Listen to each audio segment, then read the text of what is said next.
Nói hiện final.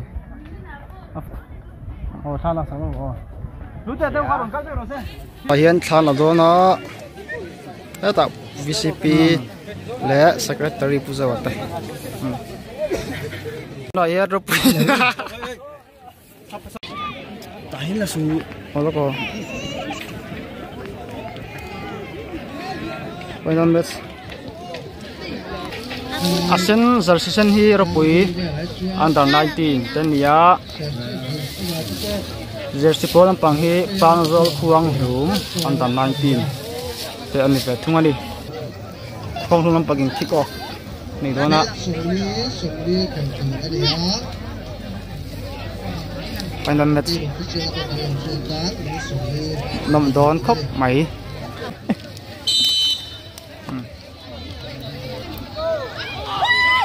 Agol Thal Khuang Hung Lam Pan Bon Em jersey number 7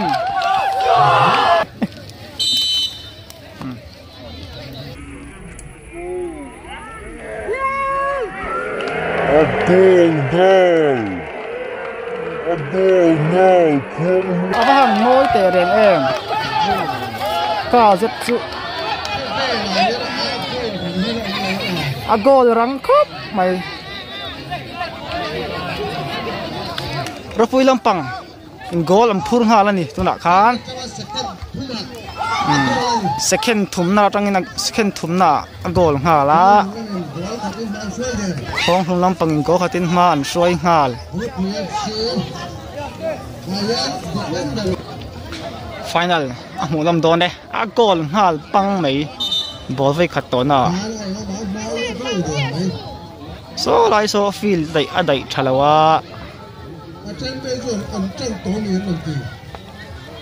goal mau off the wall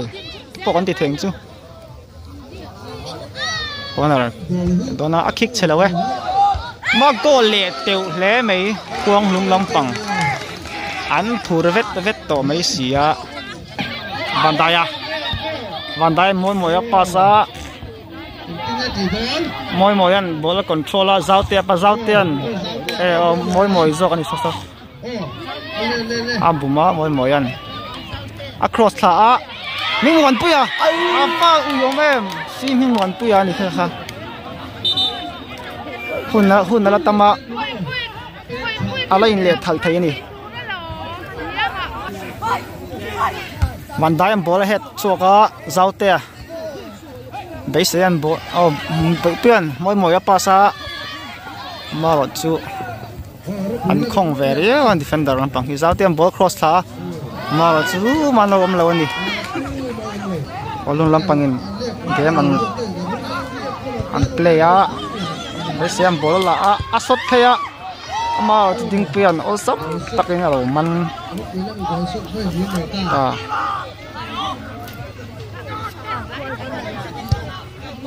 ding pen hal maro pet thaya moi kan moi an bola boipia apa samaro chu azoi fet atlang chole boipia maro chun defender in aron dang chat le man na ain hiam awang ve Rapui Lampang free kick an huwa apet tha asang tukani moi tan ding pian ball face the ball in ball te awa Vandai ball head so le boipia ball an tinga ti don thop tu hulo moi ka thop halu tuk across tha a ma la chor sanang ma lo Khuang Hung Lampang tan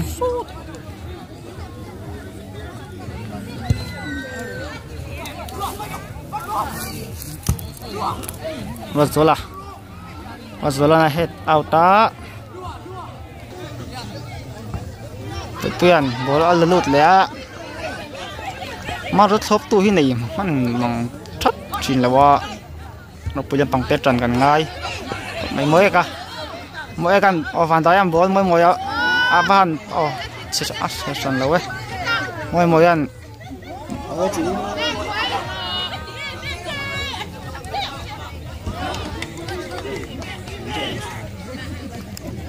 Rozola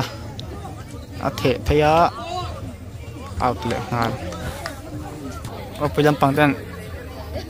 drop phaya across tra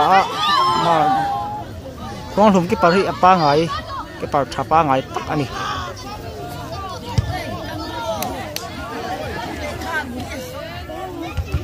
van tay ball head thei kop mai van tay hi in rot man zini ball head tura chuan Rozola ball moi moi pasa moi moi van tay an thon thla kong lam pang te golan neya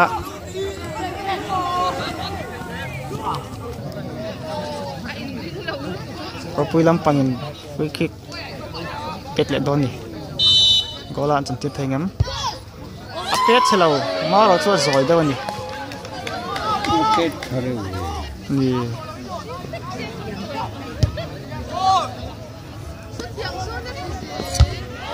tekan boron tau chuak papa saya pui lam pate tran kan ngai an ngai khop mai pui lam pang te tran ngai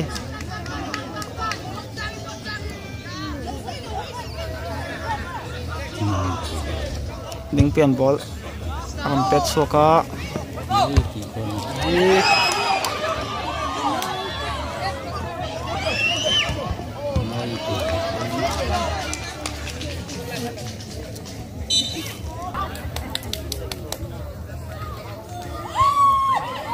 Rozola tam chance tha nei amaro cho siam rem hala Rozola bola pet man Rozola van tay an chua for lau kop me van tay bo kuang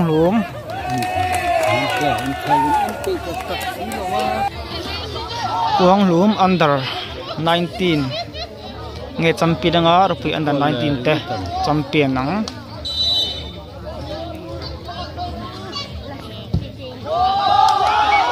awat te le em tekan ball pet soka apet che khop mai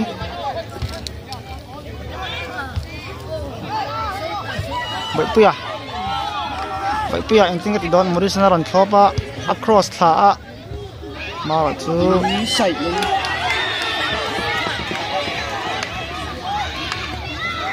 tekan lo dang vele tlat moya tinge nga ma chan talo huang lum ki par ding puan aron pet suak dona aron pet suak wanga Rozola lo heta moi moyan bola moi pet thia besia nena changa bese si hmuan puya tinga ti to ni Rozola bola ala abum thengam kum som pakwa la kum som pakwa noi lam in elna ani zau tem bola heta maro chu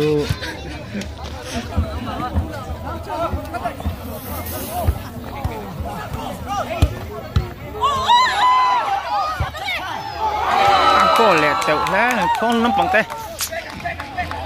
ro pui lam pang te tron kan tan ngai khop mai pui lam pang te tek chun zom ve le a zau ten bola chua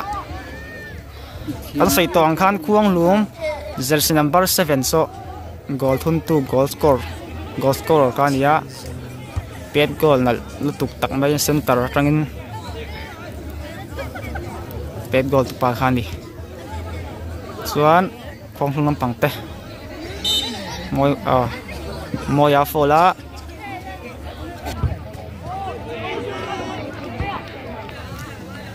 ar pui lam pang te hi goal an la phur jok ani mon palan tro dona mara chu mon lam pang chan san nei le don em referee ha chu for alo tat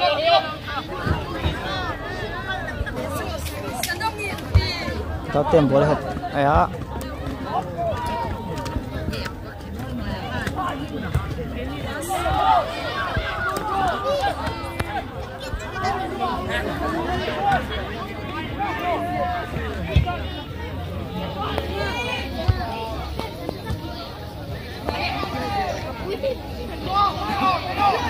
Con lampang in game an thunun le zok na chuan con lampang in ball chang zela goal an thon luta keeper in lo mana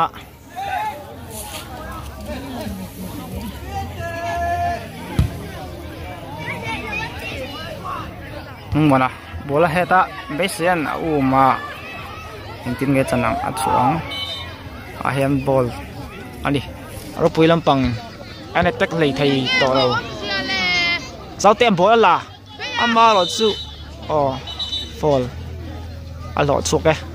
chưa có lên à in kill en tu te po an tam khop mai hay moi em free kick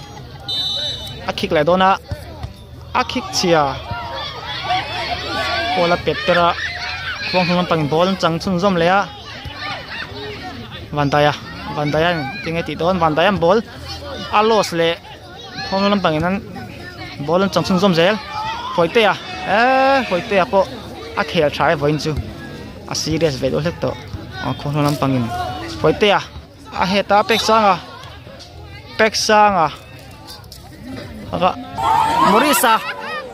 morisa ball atlan pel amaro chu an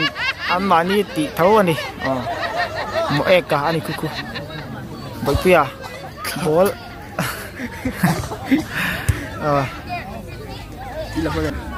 Vantaya Trodona moi an ball a control lấy thầy lâu a cross thả mà ở chu con lampangin a vahan pet over chiang rem versi mingmon puya ani ding puya na ron pet suaga asang khop maya moi ka luat la pek sangan a head out adi fans tepo an tam khop mai ki ma gen bin ma ken ki an la thup maya fans tepo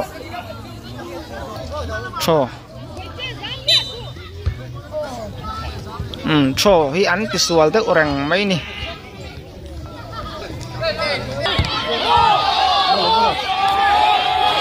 a chu handball chiang khop mai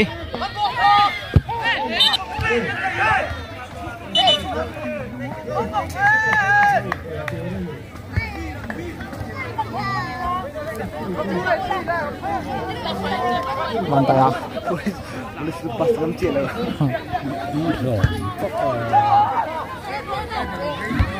Peksa lah kita. Peksa nanti kalau dua Cina nanti lau.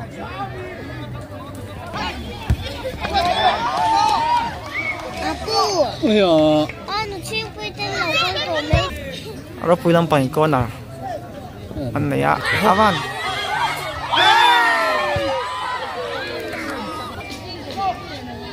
Cross jalan ahead, cina Vandayan, pet pele, kiat pea, orang lampang, baik tu ya, moi ya pasa malu tu, anlo dang cat le, ani, orang pui, under 19, hi 0 ania, bangzol penghum under 19 tehi, 1, ini mana soya, tinggal ti jalan. Film pang cross la avan goal teu em pek sanga ani ai mo goal Rapila winan goal an thun vele ta gol thun tu pa ha tung le a goal le lo ani Paul tat kha chu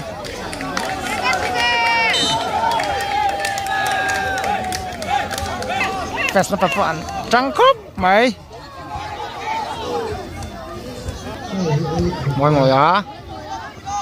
Moi an bola a control zela bola tan puya thop tu hi anei lo ma ha across pia ama chu te wal chu lo a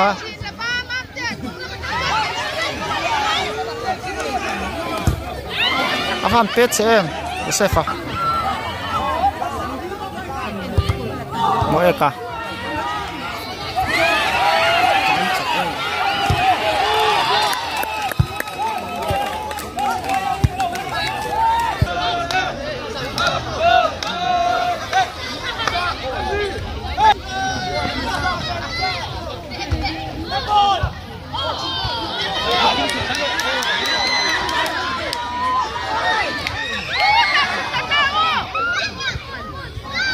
con hùng Lampang anh trắng thấy view mày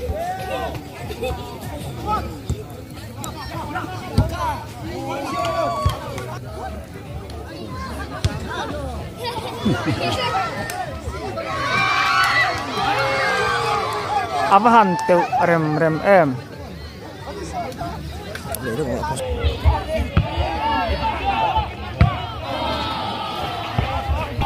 pandai ya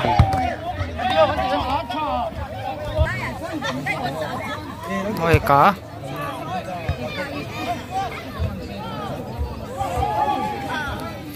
nó bây giờ bằng tên ball làm gì à này anh em pass muốn mất thầy lâu anh đi goal thua rồi anh nhớ bây giờ bằng tên azol không thông tin ai cả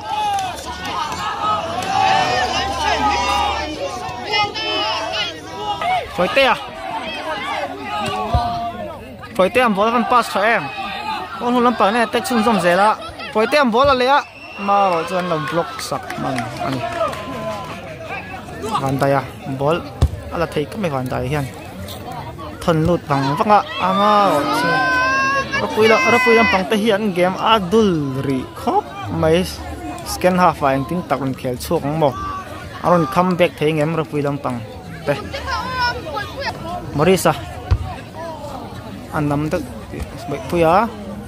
con hùng Lampang ball anh chẳng lẽ con hùng Lampang ball anh play thấy có mấy gì à pass trả ama rồi bằng van tay rồi năng chỉnh mà na mấy em ball là control zel van đã chặt tiêu em mà rồi chú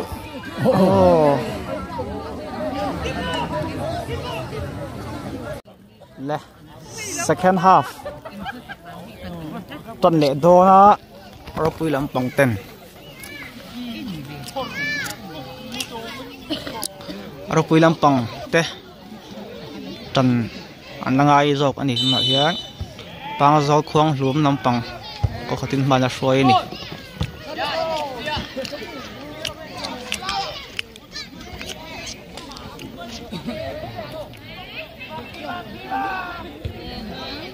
đinh tiền ball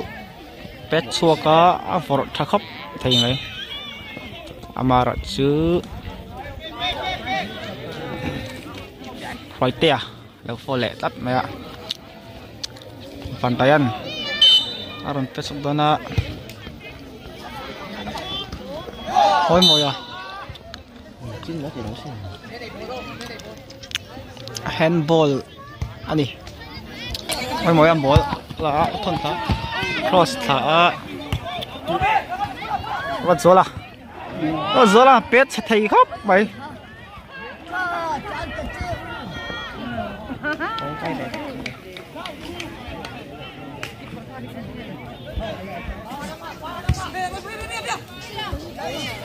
tụi kia abahan goal tụi em xin hung muốn bùi à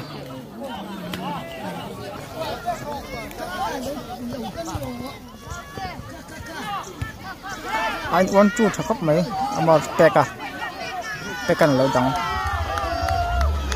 vậy kia muri sang cross á mà mọi hết á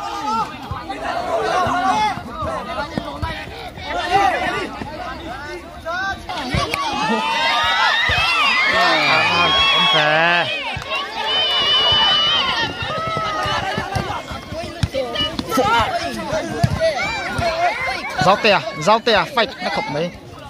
bàn tay à bố lo sao bàn tay ăn ông thằng bé này tách đó nó mỗi em bố nó ôm lên hai out man lát bung plang under 14 hậu champion hậu con aron thấy địa tiệm mày เราปุยลำปังแต่อันตั้งเลยไทยเรา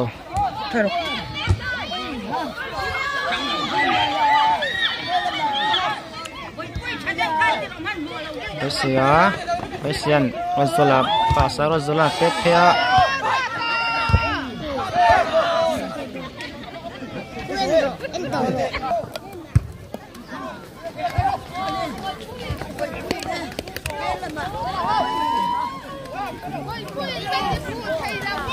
เราปุยลำปังแต่กอลนับพูดโซก็มวยอันบอลจังหวะอาสตะโอ้วาร์เลียเราpunya poin corner Petona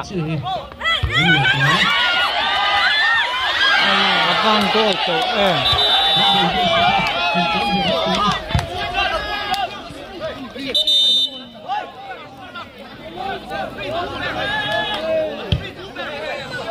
Irfin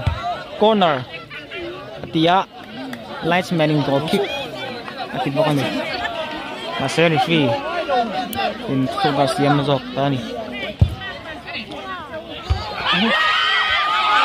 Zau teh awak ni head goal lo, em kau tu, awi leh me.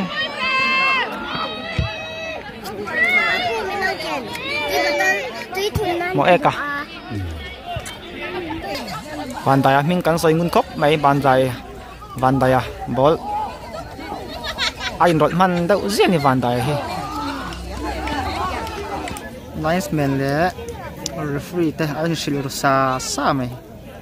rapui lampang ang game aron kang chau viau mai second half tontir ania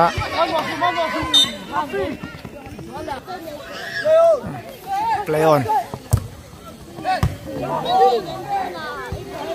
Moeka an ball loss le ngal khong hlum nang countera pekan lo dang thầy sám quang lúm lắm bằng tê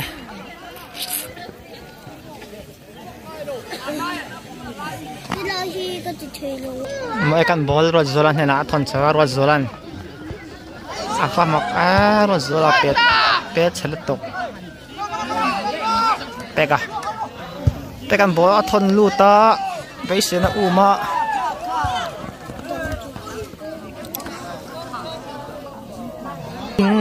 ทิ้งไปตั้งบ่จะให้ไลน์แมนที่อันเน็กช่วงเด็กติไม่เพียงไลน์พลายให้เราเตียงชุดไม่นี่ไลน์แมนป้อนโซ่ไลน์อันหุ่นไทยแล้ววะ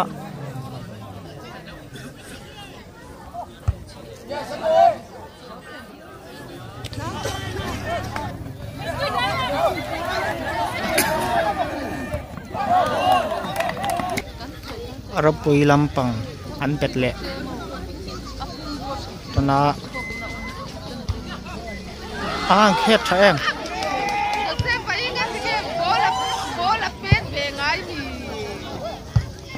มวยลุกเปียมวยเ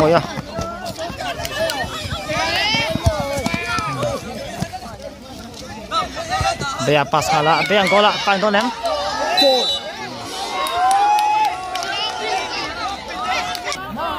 มวยฟรีคิกเซมิไฟนัลอาหารเราเป็ดกอลตัวอันไหนเป็ดกอลเทงเอ็มอาว่าเป็ดเธอมาเราจะดึงเพื่อนเราเซฟสักนี่เกมเพลย์ชิงสมเจล่ามันนักครอสก็เฟร์ออฟไซด์เราพลาดชุดใส่พาราโตโลก็ชุดออฟไซด์เลยผมเป็นเทคเวลียวันดายาสกัดวันดายาฟอลอันนี้วางหุ่นลำปังยิงเบ็ดโดน่า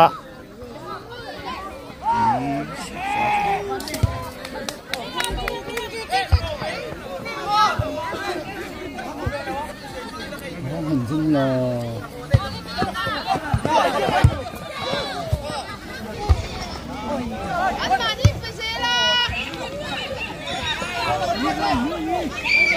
Pia Morisa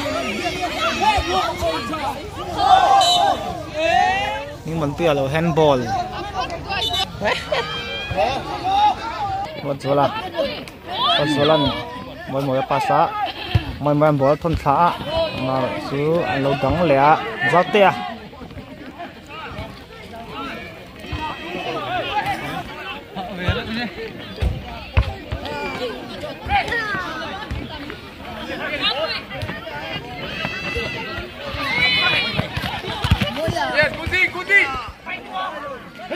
đúng lo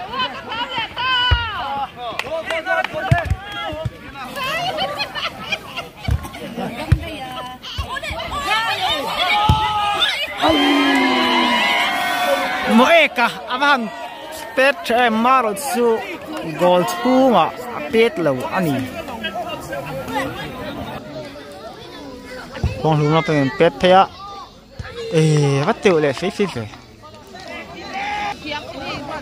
มวยอ่ะบอลที่จังเต็มครบไหมไปเปียไปเปลี่ยนวันเป็กซังอ่ะเป็กซังอ่ะนั่นติงก็โดนเป็กอ่ะ cross ถามาหรอจู่positioning ฟูเราเดี๋ยวว่าทีมเมทเต้จัดเต้นบอลรันทอนถาอันเราดังเวเซลไอ้เนี่ยตอกอันนี้บอล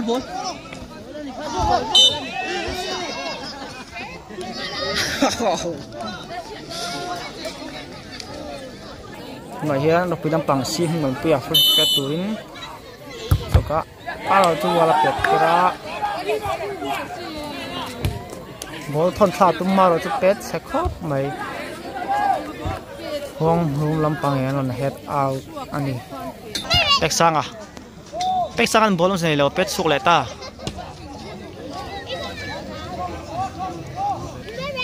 ห้องลำปังเตะอันจังต่อไม่เสียเราไปลำปังแต่งกอลขัดอันทุนเงี้ยไงอะดึงเปียตายดิเลยเทียมครบไหม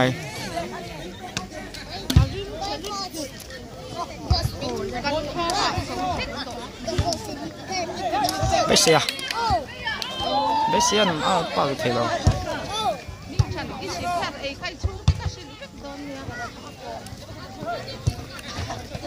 เบสเซียเราไปลำฟิสิโอฮีมายากามา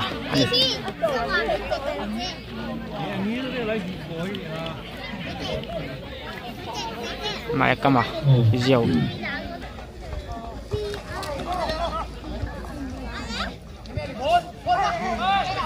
ฟองทุ่มลำไปเนี่ยเต็กซุนซอมเซล่าฟองทุ่มเบอร์16อัมบุมะมวยกับบุมะอามาฟองทุ่มลำเต็มฟรีคิกอันหัวเล็กตาฟรีคิกเป็ดตัวนี้สวยเตะอันเป็นชัวก็เป็ดตั้งเงี้ยสวยเตะเป็ดเฉลยสวยเตะสิสักครั้งบอลอามาเราจะเอาไปเล่นไปเอาดังฮานะเจ้าเตียนบอลละมวยภาษามวยนฟอลละตั้มmalครบไหมอันฟอลเดี๋ยวเร่งไหมนี่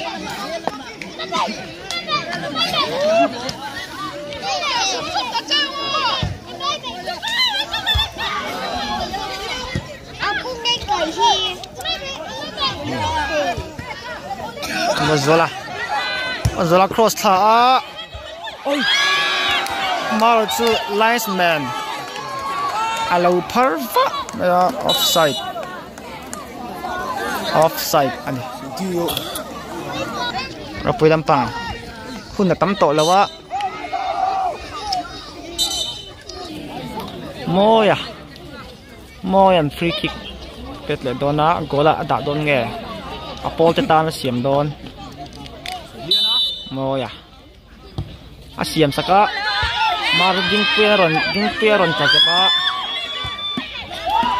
ห้องน้ำไปเนี่ยเต็กซุนซงฮาล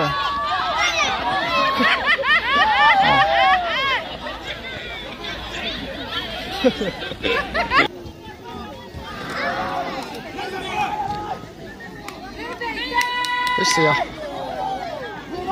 ห้องน้ำไปเนี่ยเต็กก็บอลเป็ดชาว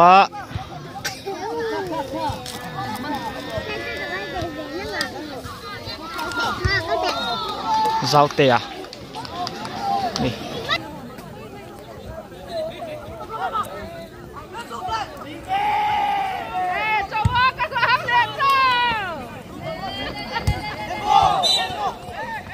mồi mồi à handball lệ tắt mấy thì hiện hun hi atop trep to bang zol khuang lum under 19 te 1 nin rapui under 19 te goal khat ma na thun ve lo ani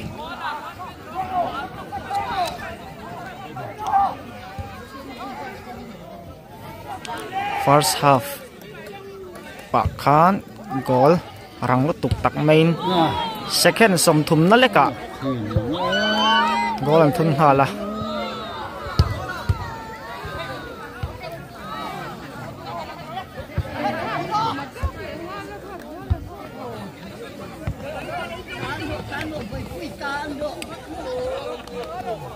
rapui fans lamte an tang to na sa mai sia mani khua han plom chu a thin din thak du don li peka kon fia moi moi an ma ha ro chu tu ma lo om lo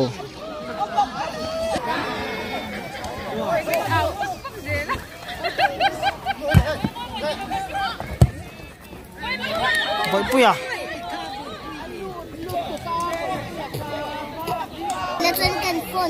มันได้มวยมวยอ่ะป้าซามวยมวยอย่างที่เห็นโดน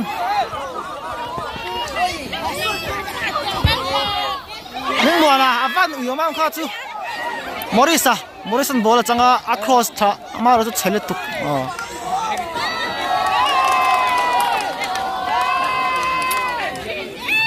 ปุยลังปังบอลจันทร์จอมเจล่ารถจัวละบอลอัดทนท่าอ่ะนึกว่านะamaro chu out man ani moi moya peksa inting it don peka eu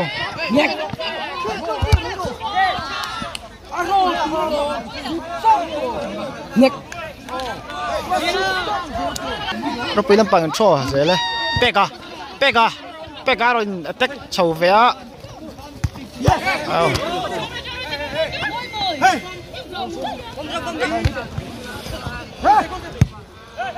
cross ขาsao tia van tay pas van tay chuyện rồi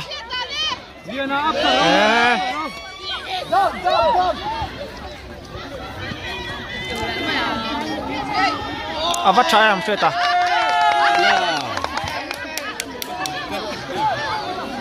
Phong Lumine tek sun zom zela fall Kuang Lung Lampang free kan huwa Ronaldo style din free compet tuma pet goal lengem a pet chele lo avan goal nal em Kuang Lung Lampang hey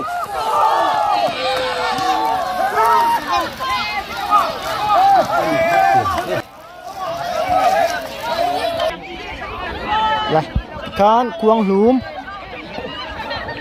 lum lampang te hi chu ani to ar pui lampang te kan phoi 0 ani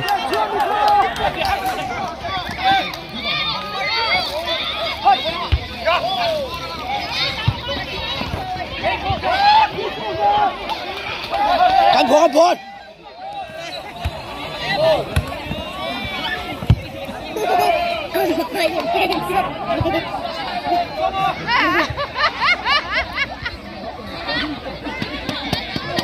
Ay alsan.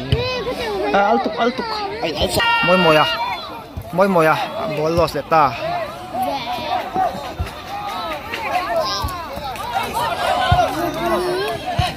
Oh, zola.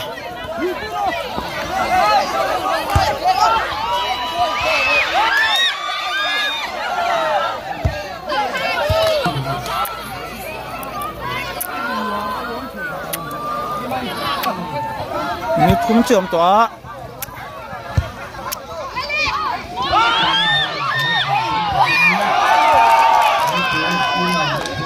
bàn tay à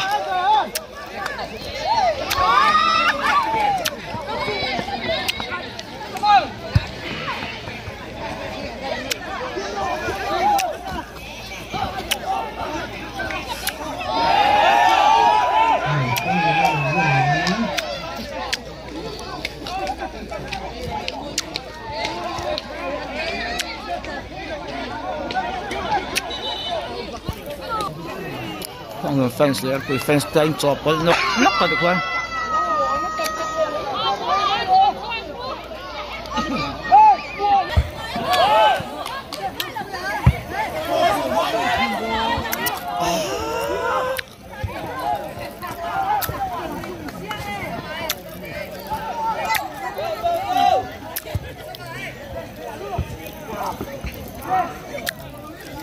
moi à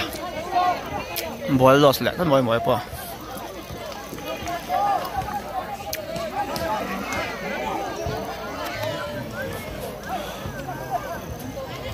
Petra à phô là goal lang em moi à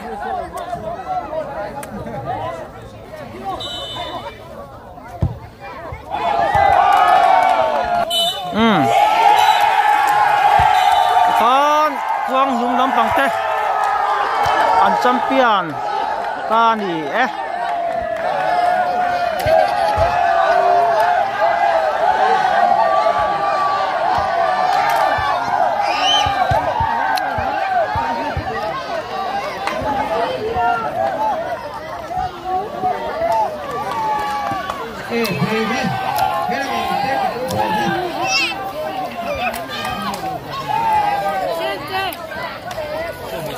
Rồi, hôm qua vừa ra đây. Học quay sẽ đang lối xem sạc rồi xem. Lối hem sạc rồi xem.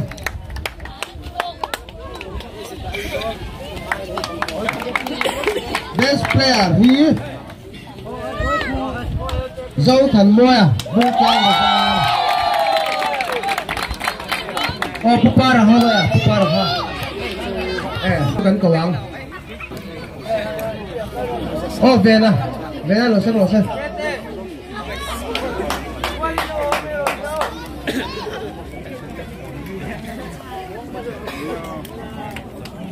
Nè, nang mal mila do. Dua kapte. Best player ni best player.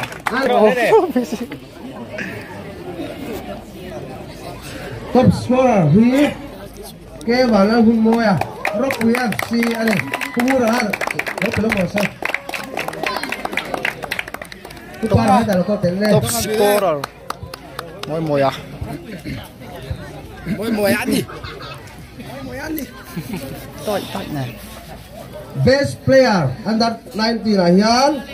Raudin Puya Quang Hùng FC. Nene.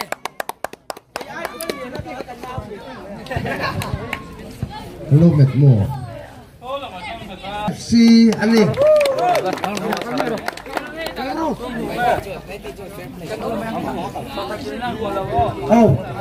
Dòng tiền hai.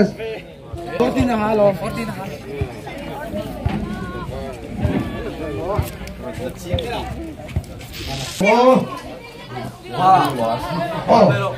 Ba là dòng mẹ rồi xem.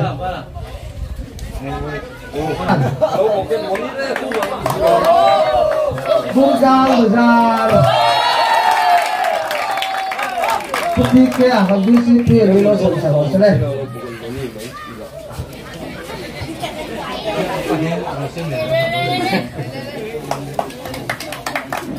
Quay sẽ lên nó sẵn sàng nó sẽ. Không. Quang Hùng FC. Orang Luar FC.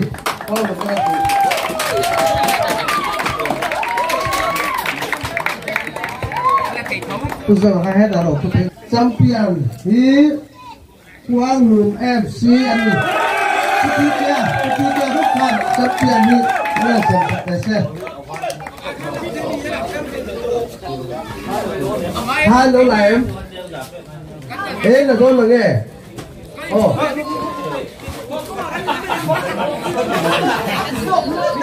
tiểu nghề mấy anh đang live stream phần gì đây Rock FC tên gì á không số bạc han đi siêu xem phim han nên chỉnh sửa ông tu sẽ chua lòng chú và xoay một bút này bao số thế bung plan thế tuang cả và những người thêm tổ đến đồ sản là cái hàng xe ô đi giờ bay nông cháo này Thì làm ai Rock FC in the 90-10 sao nó là về đó nó đấy Kan champion lo.